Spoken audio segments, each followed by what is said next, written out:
But if I lay down and I play dead and I stay dead, maybe you'll get sick of being the monster out of my head, under my bed.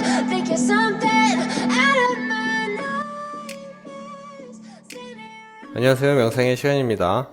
어제는 장 초반에 잠깐 상승의 분위기가 생기기도 했지만 바로 하락을 하면서 쭉 원만하게 하락을 했습니다. 우선 3개월 채권금리와 10년 채권금리가 역전이 됐죠.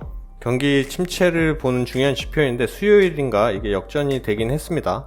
근데 경기 침체는 빼박이죠 지금. 근데 어느 정도의 강도로 오는지가 중요해서 스태그플레이션까지 올지 안 좋은 상황인 건 다들 아실 거라 생각하고, 회사채 금리도 확인했는데 변화가 별로 없고, 11월 FOMC에서 75bp 올리는 게 거의 확실하다고 계속 이야기 드리는데 50bp 확률도 조금씩 올라오고는 있더라고요. 근데 이미 다 정해둔 거라서 지금 바뀌는 게 크게 지장이 생길 것 같진 않고, 지금은 어닝 시즌이라서 모든 포커싱이 거기에 맞춰져 있죠.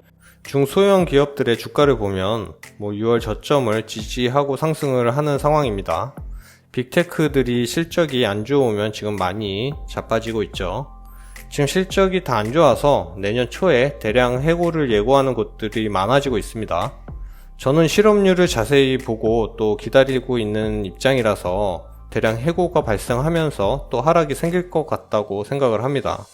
지금부터 주가가 상승을 만약에 한다면 지금 저점까지 내려올지, 아니면 주가가 지금부터 하락을 원만하게 한다면은 그때쯤 큰 폭락장이 생길 수도 있을 것 같긴 합니다. 어제 발표한 실적 간단히만 보겠습니다. 이게 자세히 뜯어보면 영상이 너무 길어지니까, 우선 애플은 예상치보다 좋았는데 장후에 별로 상승이 없었습니다. 보면 아이폰은 지금 예상치보다 안 나왔는데 맥 매출이 굉장히 높아졌습니다. 저도 얼마 전에 맥북을 샀는데 갈수록 맥을 사용하시는 분들이 조금 많아지고 있습니다. 전체적으로 양호한 매출이 나왔죠. 그런데도 장후에 별다른 반향이 없었습니다. 그래, 너네는 그 정도는 해야지. 본장에서 3% 정도 하락했어도 그 정도 하는 건 당연하니까 다시 그거 올려주진 않을게. 네 친구들 다 안 좋으니까 그냥 거기에서 만족해. 그런 느낌이죠. 오늘도 봐야겠지만 이런 거 보면 정말 기업 분석을 열심히 할 필요가 있을까? 그냥 차트 추세선을 보면서 거래하는 게 오히려 더 잘 맞을 때가 많습니다. 가끔 메타나 아마존처럼 이런 기업도 있지만, 아마존도 간단히만 볼게요. 간단히 그냥 추정치를 하회했다고 보면 됩니다. 장후에 엄청나게 급락을 하다가 마이너스 13%까지 올라와서 마감을 했습니다.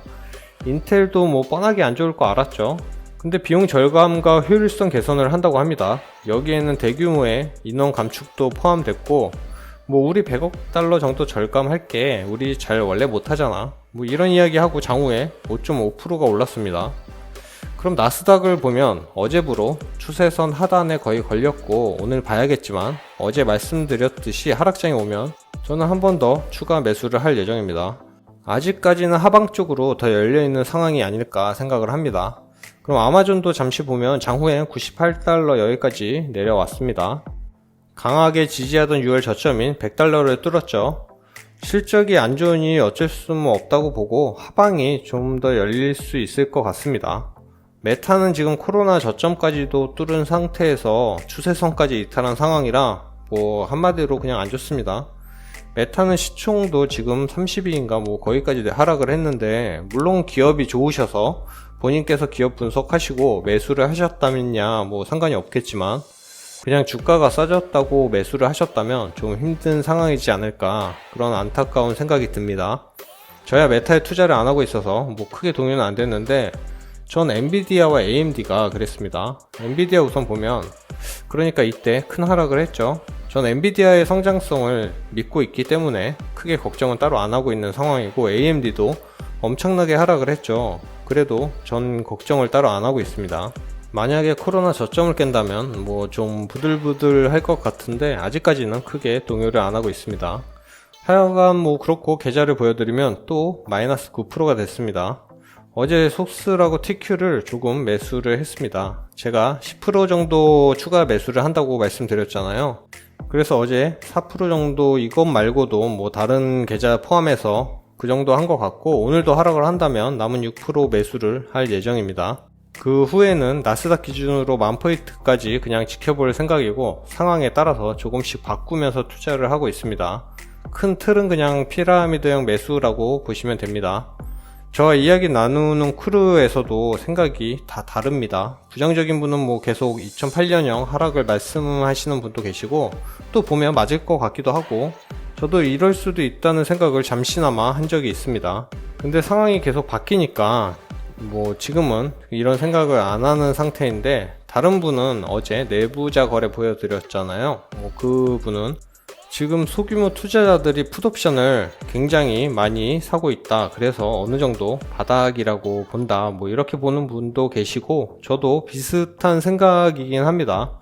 다 길게 보는 사람들이라서 1년 후에는 어느 정도의 수익이 있을 거라고 보고 있고, 뭐 그렇습니다. 뭐 많은 의견과 분석들이 있는데 그걸 보면서 자기의 생각과 어느 정도 일치하면 거기에 끼워 맞추려는 성향이 있긴 합니다.